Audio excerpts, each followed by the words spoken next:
Did you know that the Statue of Liberty is a size queen when it comes to shoes? That's right, folks. Our beloved Lady Liberty doesn't just stand tall in our hearts, but also in shoe size.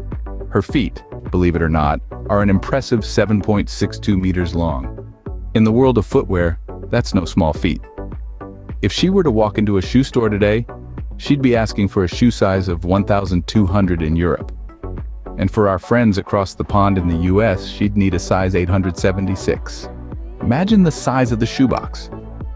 Yes, the Statue of Liberty, this iconic symbol of freedom and democracy, also boasts some of the most massive feet in history. So the next time you're admiring her crown or her torch, don't forget to give a nod to those giant feet supporting her. Now that's what I call a footwear fetish. Raise a glass to the US national anthem. Prepare to be amused as we delve into the origins of the Star-Spangled Banner. Before it became the proud, patriotic tune we all know and love, it started life in a far more convivial setting. Picture this: jovial voices lifted in song, the clink of glasses and the warm glow of camaraderie. Yes, our beloved national anthem was originally a drinking song called To Anacreon in Heaven. As the night wore on and spirits rose, folks would join together to belt out this lively tune, little knowing that one day it would come to symbolize the very essence of the nation. So the next time you find yourself standing for the anthem, remember its humble and somewhat inebriated beginnings. And you thought it was just for baseball games. Ever wondered why the green card isn't always green? It might strike you as odd, especially given its name. You see, this document granting unrestricted residency and work in the United States is more of a chameleon than you might think. The green card has undergone multiple color transformations throughout the years, but not due to a fickle government unable to settle on a color scheme. No, these serve a much more serious purpose: security.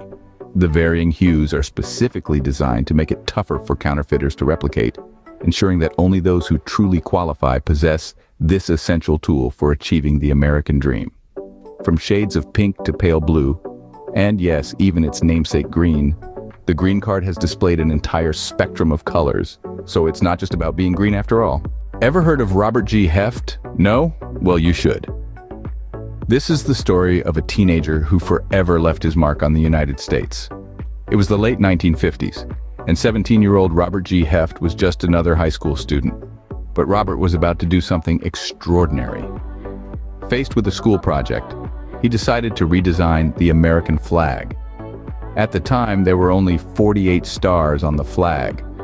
Robert, however, had the foresight to speculate that Alaska and Hawaii would soon join the Union. So he took his mother's sewing machine and added 2 extra stars, bringing the total to 50. His teacher wasn't impressed and gave him a B.All for his effort, but Robert didn't let that deter him.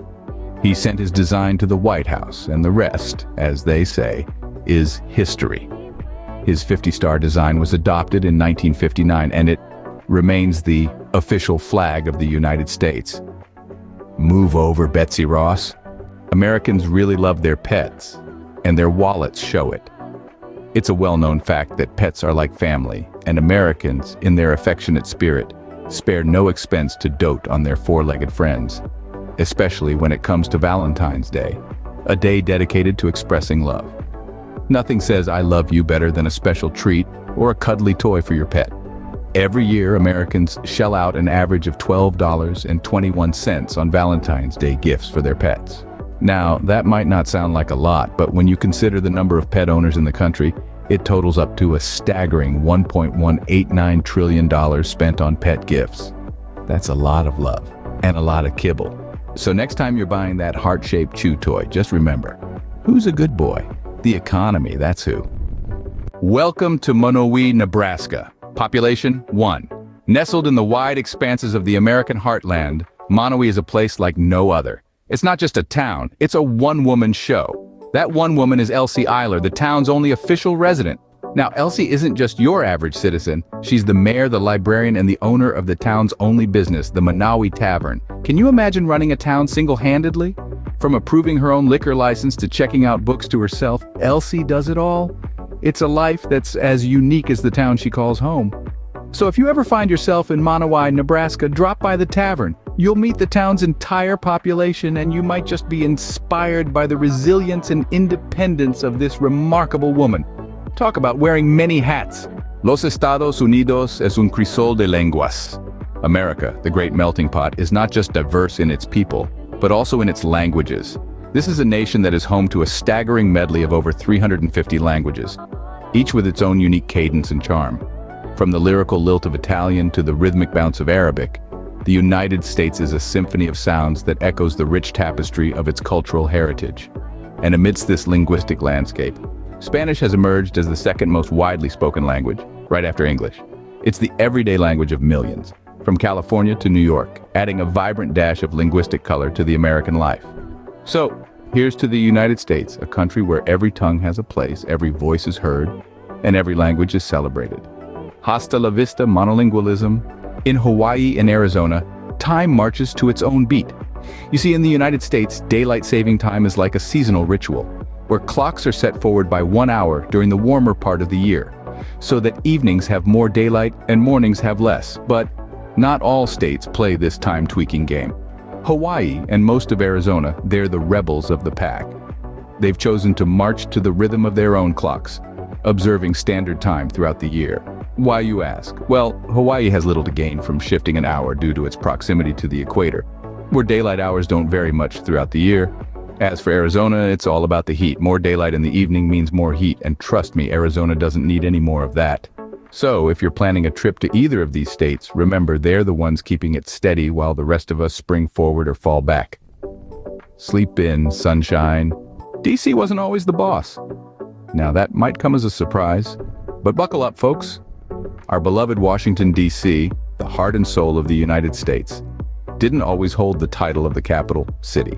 In fact, Philadelphia, the city of brotherly love, held that honor until the year of 1800. It was the bustling hub where the founding fathers convened. Debates were heated, and monumental decisions were made. But Philadelphia was not the only one. Several other cities also had their moment in the sun, serving as the temporary capitals during the early years of the nation. Yes, the title of the capital city did quite a bit of shuffling around before it found its permanent home in Washington, D.C. This historical game of musical chairs is a testament to the dynamic and ever-evolving nature of this great nation. So next time you're in Philadelphia, remember to tip your hat to the city that once was the beating heart of the country. Capital idea, that. Bet you didn't know there were 26 versions of the original Declaration of Independence? Yes, you heard it right. Nestled in the National Archives in Washington, D.C., are multiple copies of this monumental document. Each copy carries the same profound words that shaped the United States, yet each one is unique in its own right. Now let's delve into a little secret. Thomas Jefferson, the brilliant mind behind the Declaration, had his own copy. He fondly referred to it as the original rough draft. Imagine the fervor with which he must have penned down those stirring words, knowing he was crafting the blueprint of a nation. It's fascinating to think that the very document that declared the independence of a nation was itself dependent on multiple copies for its preservation. From the hallowed halls of the National Archives to the personal collection of Thomas Jefferson, these copies serve as enduring reminders of the country's journey towards freedom. And you thought copying your friend's homework was bad? I hope you learned something new today, and that we see us on the next one. Happy travels, everyone.